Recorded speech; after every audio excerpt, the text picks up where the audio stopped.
¿Podemos tener contacto con el más allá? ¿Podemos hablar con los muertos? A través de la ouija, el espiritismo, la necromancia, médiums y apariciones. Interesante. Vayamos a las voces del más allá. Cambian los tiempos, las culturas y las religiones. Sin embargo, desde el pasado remoto hasta el presente, prevalece la inquietud como de entablar contacto con el más allá, para escuchar lo que nos dicen los muertos o encontrarnos con ellos. La suposición de que la vida prevalece más allá de la muerte. Tal creencia es tan antigua como la humanidad. Los neandertales, una especie extinta del género Homo, que vivió en Europa y Asia Occidental desde hace 230.000 hasta hace 80.000 años, dieron las primeras señales de honrar en memoria a los difuntos, y quizá porque se suponía alguna forma de vida futura. A diferencia de todos los animales conocidos, no abandonaban a la intemperie los despojos de los muertos.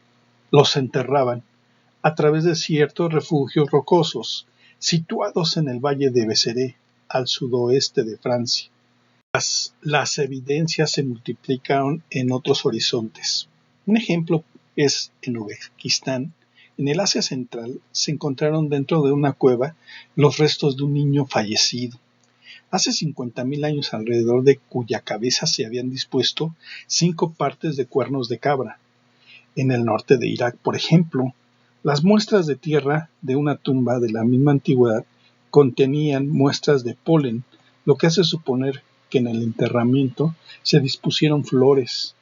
Los antropólogos consideran que las evidencias no son concluyentes, pues los restos de los otros neandertales aparecen abandonados sin cuidado.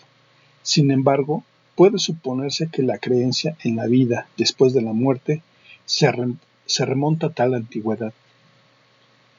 La línea de continuidad de esa creencia con el presente se estableció a través de las religiones, pues todas suponen una vida ultraterrena, en la que los muertos disponen, de la mayoría de los casos, de otras perspectivas sobre el mundo de los seres vivos y sus secretos. Se pensó dentro y fuera de las religiones formales que estos conocen el futuro, así como cobró la forma de la necromancia o nigromancia, una forma de magia mediante la cual los practicantes invocan a los espíritus de los difuntos o intentan reanimar sus cuerpos para hablar con ellos. Esta fue por muchos siglos la práctica mejor diferenciada de entablar la comunicación con los muertos, aunque de modo paralelo hubo otras prácticas menores de contacto no necesariamente afanadas en la indagación del porvenir, sino que intentaron, por ejemplo, reencontrar a una persona querida. Acercarnos ahora al descenso al inframundo. Esto es probable que los primeros intentos de contacto se hayan llevado a cabo dentro del chamanismo. Esto es una forma de religión primitiva que busca la comunicación con el mundo espiritual a través de una persona. Este es el intermediario entre el mundo humano y el mundo de los muertos, y trata de una forma en que los malos que perturban el alma para restaurar la salud perdida del cuerpo. En Grecia, por ejemplo, el contacto con los muertos se presentó en 2 variantes dentro de la mitología de los catabasis, o ir hacia abajo.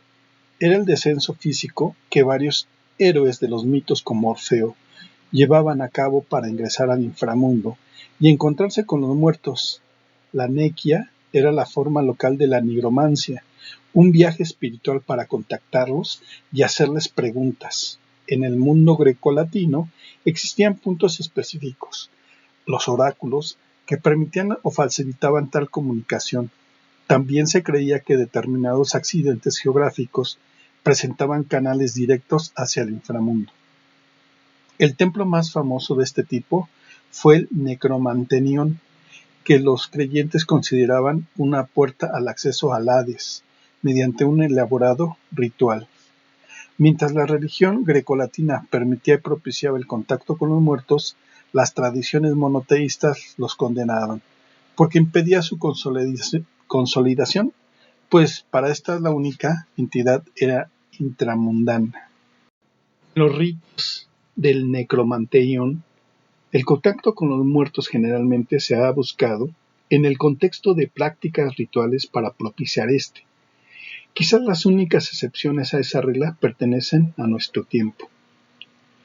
Posteriormente, por ejemplo, en el necromanteón se llevaban a cabo ceremonias de que hacían los griegos. Esto muestra que a punto el contacto se entregía con una experiencia religiosa más amplia y profunda. Los celebrantes se reunían en un templo con forma de zigurat o pirámide en terrazas y consumían un menú que incluía carne de... Si la información es de tu agrado, por favor compártelo y suscríbete a la página Salvengo en Facebook y al canal Salvengo en Facebook. Gracias y continuamos. Cerdo, guisantes y ostras, cebada y extractos de plantas narcóticas. Posteriormente sacrificaban una oveja. El personaje elegido para descender al Hades y conversar con los muertos se introducía por una compleja red de caminos subterráneos y corredores separados por puertas metálicas que descendían cada vez más profundo.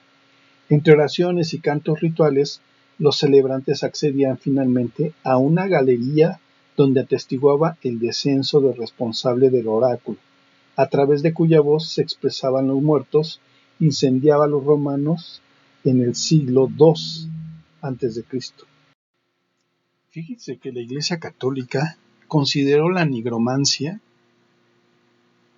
como la invocación de los muertos, y equivalente a la de los demonios en el contexto más amplio de la magia negra. La prohibición de llevarla a cabo, vigente hasta nuestros días, era parte del combate al paganismo que ponía en riesgo la hegemonía de una institución que buscaba incrementar su poder.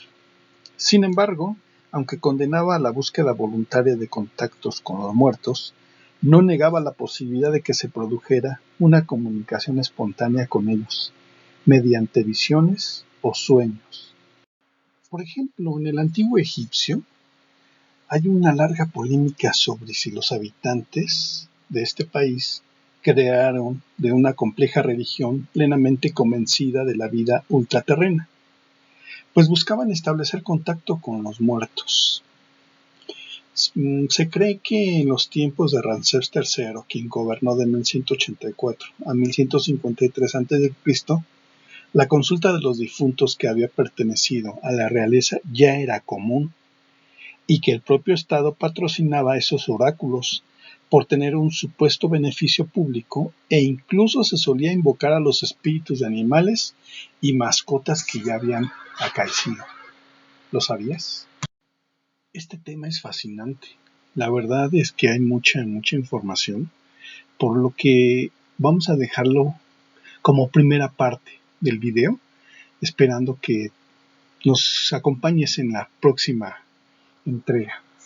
Bueno, pues que tengas un excelente día y recuerda, estamos en el canal Salvengo en YouTube y en la página Salvengo en Facebook. Gracias y hasta pronto.